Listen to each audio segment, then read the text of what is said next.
So the two main units of measure that we're going to discuss today are the metric system and the US system. So the metric system are the measurements that are used internationally. And we're going to talk a little bit about what those specifically are in the next few slides. The US system is the measurement system that is only used here in the US. So when we think about certain measurements like feet or yards or even miles, those are all measurements that here in the US we use very often, but they're not used internationally. So the other countries use the metric system and we use the US system. We do have some measurements that are the same though, so we're going to start with those ones. So time. Time is something that is used internationally the same as well. So we have seconds, then we have minutes, then we have hours, days, years, etc. And so this kind of indicates all the different unit conversions we have.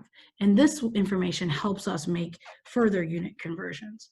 So we're going to look at the question, the food took 190 minutes to cook. And if we're converting this to hours, how long would it have taken? So for every hour, that means that it is 60 minutes.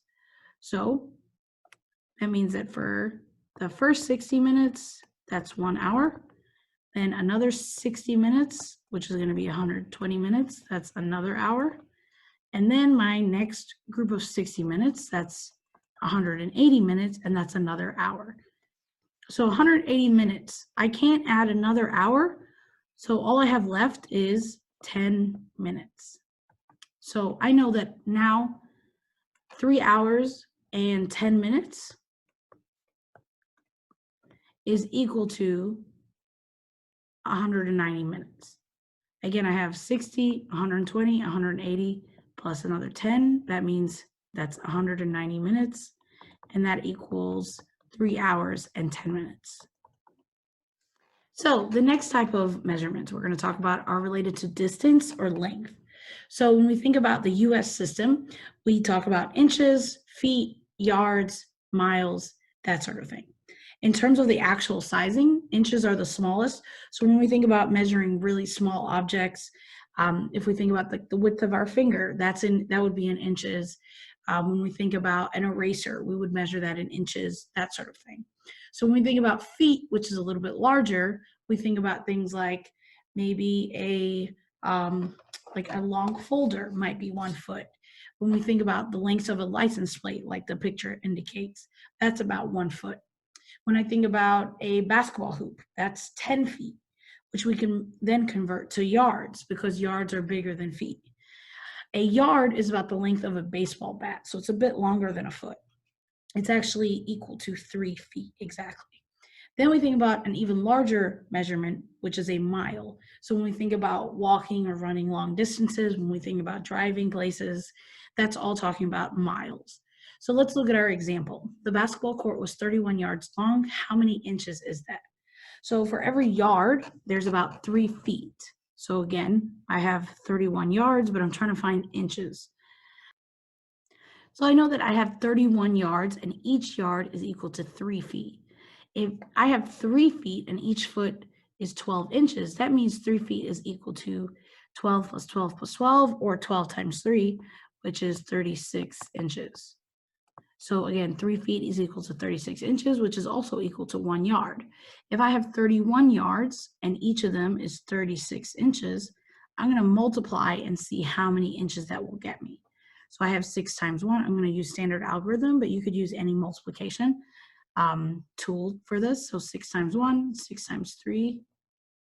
And this 3 is really a 30. So I'm going to put a placeholder 0. Then 3 times 1 is 3. And then 3 times 3. So now I'm going to add. I get 6. 8 plus 3 is 11. Wait. 1 plus 1 plus 9 is also 11. And then 1.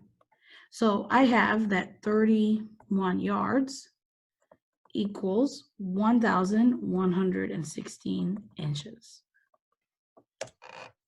So now we're going to talk about liquid. So our smallest unit, and if we're talking about the US system, is fluid ounces. Then we have cups, then we have pints, quarts, and then gallons. So gallons are the largest typically that we're talking about.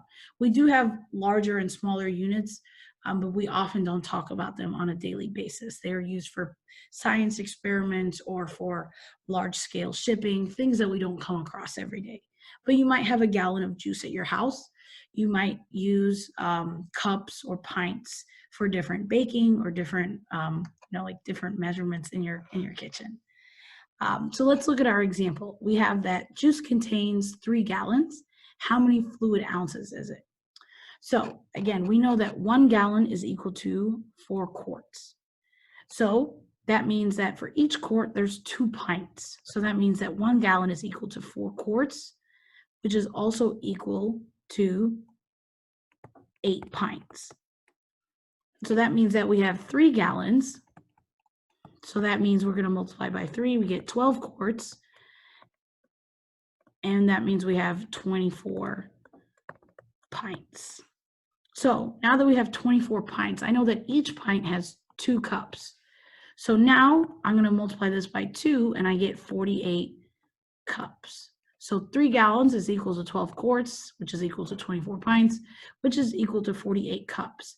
But we're still not done because each of those cups contains 8 fluid ounces. So if you've ever heard someone say, you need to drink 8 cups of water a day, that means that you're doing 8 times 8, which is 64 fluid ounces. And if you ever look at a water bottle, it usually tells you how many fluid ounces it has. The water bottle I use usually at school has 40 fluid ounces. So again, 48 cups, each of them contains 8 fluid ounces. So I'm going to do 48 times 8.